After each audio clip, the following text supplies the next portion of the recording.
Hello everybody. Okay, we have our clarinet pad installed, glued in, and now we're going to check to see if it's level and go about the process of leveling this pad to make sure that we have good seal all the way around. So a couple things we could do. We could use our feeler gauge, which this was one of the first tools you made during the first week. What you're going to do, I like to hold this. I honestly like to do this on the bench. So using not my index finger, but my fourth finger, not my fourth finger, my ring finger, pressing the key down. I'm going to use this to check, and I put this in between the tone hole and the pad, and I just pull through. And I'm looking to feel with this hand, my right hand that holds the feeler gauge, if the pad actually grabs the feeler gauge as I'm pulling it. And right here, it's really pulling. Now, we need to talk about how to use the feeler gauge, because you can compensate by pressing this key down super hard. But see here in the front, it's totally like, I can actually slip this in, and it goes in between the pad. The idea here with padding, and this is what separates us from just the home hobby shop guy that's like, oh yeah, I put in new pads. All he did was glue them in. He didn't level them out. So this pad needs to touch the top of that tone hole all the way around and seal when you press this down. And when you press this down, you have to do it with light finger pressure. No clarinet player is like pressing this down like a gorilla when they play. Especially because clarinet players have to play technically fast 16th note runs. Same thing with flute. The keyed instruments tend to have a lot of like things like that where they've got to be able to go fast. So if you're just going fast, you're using light pressure. You can't. This is something that we're all going to struggle with in the first quarter, is how much pressure to use. One rule of thumb I like to use is when I press down the key, if my fingernail here starts to turn white, so coming down from the actual white part of the fingertip nail, if it starts to turn white, I'm pressing too hard. Okay, I don't know if you can see that with the color change. Pressing way too hard. And some technicians have developed a sense of touch that when they press the key, they're feeling for when this key hits the pad itself, when it hits the tone hole. So start the travel of the key, and then when I feel it hit the tone hole, even if it's not hitting all the way, because at that point then I have to squeeze to make the felt work. You don't want that. That's the wrong way to do it. The pad's leaking. I will not pass that. Okay? So start, travel, stop when I feel it, and that's what you need to be thinking. Start, travel, stop. And I put this in between. So my feeler gauge is not catching the pad at all on this side or on this side. At about 11 o'clock, right up here, I feel some tug. It's grabbing the feeler gauge, and this is with very light pressure. It's bending the feeler gauge here. Here, whoosh, wide open. Wide open. So when I say 11 o'clock right here, the spine of the arm of the key, that's noon, 3, 6, 9. So this is about 11, 10 o'clock. When I give you feedback, it will be based on that. I'll say your pad is heavy at 11 o'clock. I'll say your pad is wide open from 4 o'clock to 8 o'clock. So you need to think about it that way in terms of where the leaks are. The other thing we use is a feeler gauge. So this is your Flexi Nova leak light from Music Medic, and it has the on and off switch. And this is plugged into that USB that's plugged into an electrical outlet under your bench. This is super bright. So you can stick this in and kind of get an idea. You can see that light coming through. right there in the front. And if I switch it around the other side, because again, you can see that it's hitting back here. And this is tough because the shoulders of the clarinet body itself are going to get in the way and block what you're trying to see. So you really have to like look at this all the way around. Don't just go off of this because you're only seeing from 3 to 9. You have to be able to look from 9 to 3. So when I do any kind of leveling, I try to make sure that I do this all on the bench. You don't want to work up in the air. I'm pulling this up in the air to show you these things, but when I see you working up in the air, I will tell you put it down on the bench, because over time, if you're doing this all the time, you're working your shoulders too much, you're going to tire yourself out. This means that you're going to have good posture because you're sitting down.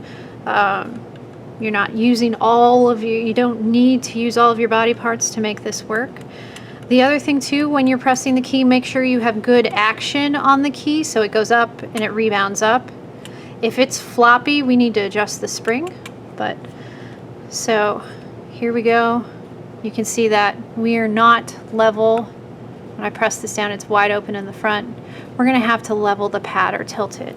The other thing I do want to show you real quick is I have a different leak light. Some of you might have one of these, or you might have seen this. This is an orange leak light. It's a little bit easier on the eyes. I'm real prone to migraines, so this is a lot easier for me to stare at. But here I can see the orange light coming through. I'm going to do that so it kind of helps. See that? What we're really going for, this is kind of the amount of light that's going to shine through. You're still going to see some light come through, but it's going to be muffled because this pad is touching the tone hole in the front, but it's going to shine through the skin of the pad. Here, this is super bright. I mean, it's just a big open hole. Okay, so that's the leak light I will use for everything. But for the purposes of this lesson, I'm going to switch back to your leak light so you get used to using both. I use a combination of leak light and feeler gauge when I'm doing my leveling. So what we're going to do is we're going to heat up the glue by heating up this key, and then we're going to tilt the pad with the pad slick. And sometimes I will use the butt end of the feeler gauge also. So I will demonstrate this with the acetylene torch, with the small one, but for the purpose of this demonstration, I'm going to use my handheld butane torch. Now, anytime you're using fire around a plastic body clarinet, it is super important that you shoot the fire. We're going to pretend that this is my fire, okay? That you shoot the fire across the pad, okay? And you don't shoot it here because you can burn the pad here. Burnt pad, game over. If you burn a pad in the first couple days with those Hermes pads, congratulations. In fact, I want you to do that. It smells bad, and those pads are for this purpose, to practice. Because when you use the good pads, at any point, you want to make sure that you are pointing the fire in the right direction to only heat up the key cup. The key cup is then going to turn the glue that's behind this pad into liquid, and then you can shift the pad around, because that's the part that we're going to be moving. So it's real important that you shoot the fire over the key cup in that direction. If you shoot it straight down, all that heat is going to go to the sides and it's going to melt the body. Okay, some of you might have 2-key clarinets that have melts on the side. Those aren't unfixable. We can fix that, but it does take a lot of time. Okay, it's not a simple process, and trust me, customer's not going to be happy if you send them back a burnt clarinet. So be very mindful. I don't know if you can see this, but again, here's what I do. I'm just going to point that fire over top. I like to touch. Yeah, ooh, that's hot. This is where I burn myself. And because I know that the pad is leaking in the front, I'm going to get underneath of that pad and kind of tilt that so the front comes down a little bit, and see it's coming right out of the cup. See that glue is hot, so here I can kind of just reshift it. I'm going to give it a little tap while it's still hot. And I'm using more pressure because I'm hoping that that will reshift the glue. And then let's see, I can kind of do some checking. I like to kind of get involved with this a little bit more. I'm going to pull that down there because I can see. Go back with my feeler gauge. Oh, it's starting to feel good here. It's pulling. Pulling. It's a little bit light here, but that's a lot better as far as coverage goes. So 3/4 of this pad, it's just right here. Now I might be able to scoot this down. I could use my key cup, my pad slick. If I pull this up, maybe it'll bring this down. Can use the side of this to kind of get in between there and nudge. I also use the butt end of my feeler gauge, which mine is flat. So you can sand yours, because I think yours are rounded because the coffee stirrers are rounded. But I get in here and just very carefully try and push that shoulder down. And then I'm going to check. I still have a little bit of a light spot there. I'm holding this with 2 fingers very lightly and then pressing down this key. Start, travel, stop. Still light in the front. 6, but it's pulling at 11. It's pulling at 12, pulling at 1, 2, 3, about 4 o'clock it starts to move. Okay, so now I can go back. I'm going to heat this up again. Again, be careful that you don't point that fire at the pad itself. Don't point it at the plastic body of the clarinet. You can get underneath. So I'm using the pad slick in a way to tilt the pad however I need to tilt it.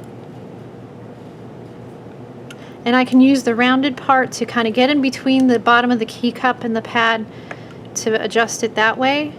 This is still hot. Now, something to think about. I'm going to turn that leak light off so it stops blinding you. Something to think about. If this key cup is still hot and I get it in the right spot, but the key cup is still hot, the glue is still movable. So if I just let that sit, yeah, it's good. I come back and it's cool because that glue was still moving. It might have shifted the pad. I can't tell you how many new students to padding come up and they have heated it up and it's still hot and they're showing it to me and I'm like, this is still moving. I can still move this pad around. So some people, they'll take a little piece of blue paper towel, they'll spray some water on it. When they have it, when they've adjusted the pad by floating it or using their pad slick, however they do it, they get it in the right spot where you're getting pull from every direction and you're using the leak light and you don't see any leaks. They'll hold it so it's parallel. They're not pressing it on, they're just holding it so it's shut, and they'll use a little bit of wet paper towel to suck that heat out so the glue hardens. Okay, that's really what is the main thing that is this is called floating a pad, and the glue is the most important thing. That's why you can't just use any old glue. You can't use contact cement, you can't use super glue, that's really bad. Elmer's glue doesn't work. You need to use one of the pad glues that you're able to heat up, adjust, and make sure it cools to the point where it's solid.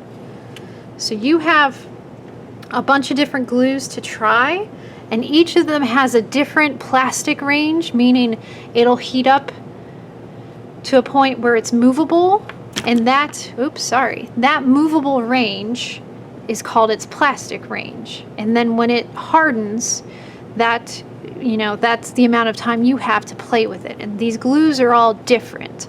They're different in how fast they melt, and they're different in how long you have to play with it. So I give you a bunch of different glues to try that out. You will spend most of the first 3 or 4 weeks putting in a pad in both of these keys, leveling it, having me check it. This is the most important thing. This is 75% of the work on woodwind instruments, is leveling the pads. Okay, so that's the basics of it. I taught you how to use the feeler gauge and the leak light. There is one more leak checking device called a magnehelic. I will show you that in another lesson. Thanks.